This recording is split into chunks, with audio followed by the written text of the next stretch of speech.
Kabar bahagia, Mumuk Gomez dan sang kekasih Retno Putra akhirnya resmi menikah pada Minggu, tanggal 25 Juli tahun 2021.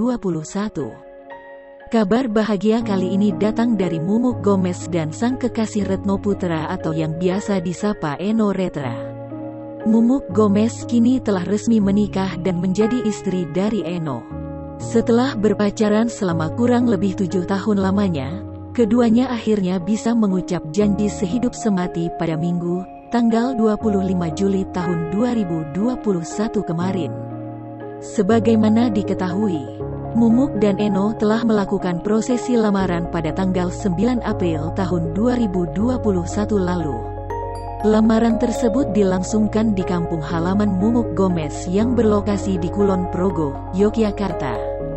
Lebih lanjut, kabar bahagia keduanya telah menikah tersebut diketahui dari unggahan Instastory Mumuk di akun Instagram pribadinya Minggu tanggal 25 Juli tahun 2021. Sebelumnya resmi menikah, Mumuk Gomez memang sempat memperlihatkan foto berlatar belakang biru untuk buku pernikahannya.